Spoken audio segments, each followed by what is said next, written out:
it helps you to, I think, appreciate when you do see crafts in different galleries and boutiques, how it is done, and you know that every craft that you'll see will have been done by a person with skill, with passion. Over the years, I've been doing that for, I look much younger than I am, actually. So I've been doing that for more than 40 years. By the way, that we're doing an island cruise in a way, a cool island cruise, but we're going to Cape Breton tomorrow, Sydney, and Cape Breton is an island by 4,000 feet, mind you, but it is an island, and it is connected with a highway. And then we're doing Newfoundland, St. John, that's an island, and then we're doing Saint-Pierre-et-Miquelon Island. So I'll call it an island cruise. So you will be seeing the biggest fiddle in the world as you arrive in the port. Quite amazing to see, 60 feet high. And there's the pavilion there, and you do have some crafts within the pavilion.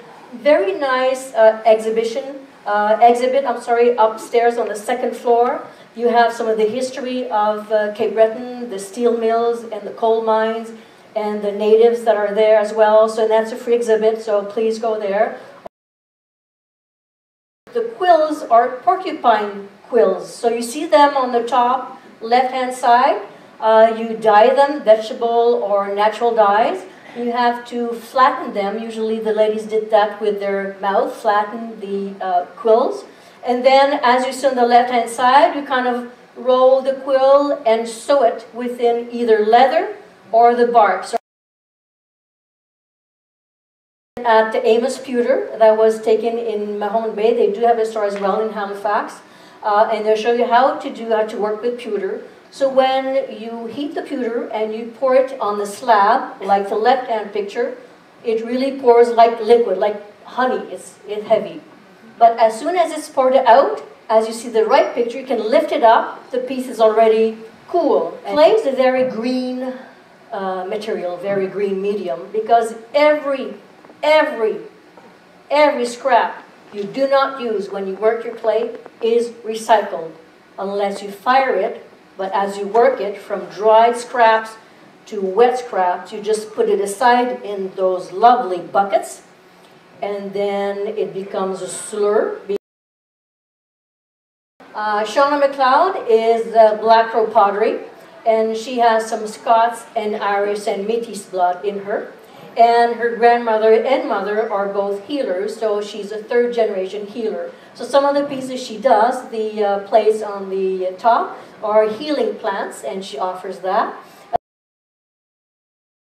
So this is a blacksmith, and her name is Alexa Jaffours, a woman blacksmith. And obviously I asked her how she got into blacksmithing, being a woman. There are only 2 of them in Nova Scotia. And she said she started as a librarian. Okay, don't see the connection. But then, as a librarian, she wanted to study printmaking. Get that connection. From printmaking, she says she was more fascinated by the metal of the presses than the paper. So there, the blacksmithing came in. The left piece is actually a fire bucket. It was much lighter to use leather to extinguish fires, so they would line the bucket with tar and use that compared to the wooden bucket on the left-hand side. And I don't know if you've ever been in that situation, but I went to a number of stores in Nova Scotia, and as I was walking in, I was asked if I was a hooker. I looked at myself, my butt wasn't hanging out, not too much cleavage, I was okay. I realized I was in a rug hooking studio.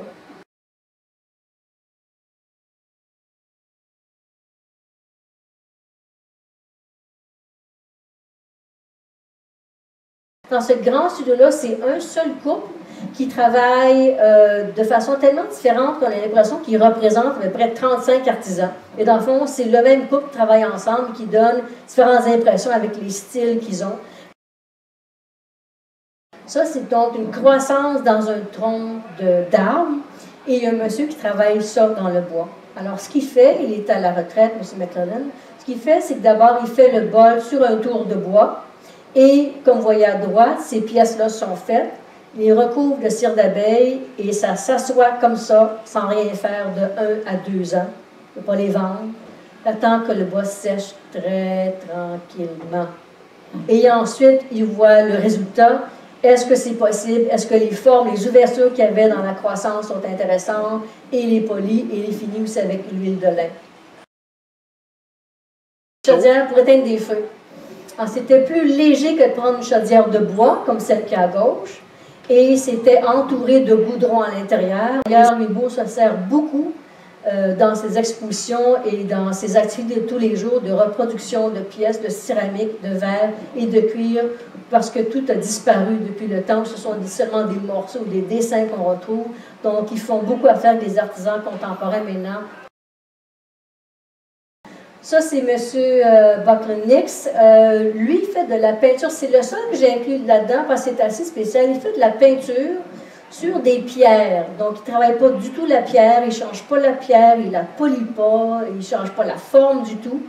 C'est le fait qu'il a inclus, regardez le petit oiseau à droite. C'est comme s'il était accroché, ses petites pattes accrochées sur une petite brin d'herbe. Je ne savais pas ce que c'était des mitaines lardées. Aviez-vous déjà entendu ça? Personne? Moi, je trouve ça le fun, les nouveaux termes. Alors, regardez la mitaine lardée, vous l'avez à la gauche. La mitaine rose, la photo à gauche, c'est une mitaine de l'extérieur. Mais quand on regarde à l'intérieur, c'est tous les bouts de laine qu'on laisse à l'intérieur qui font comme une isolation pour nous. Alors, l'intérieur vert, quand on rentre nos mains là-dedans, on n'a plus froid du tout, du tout.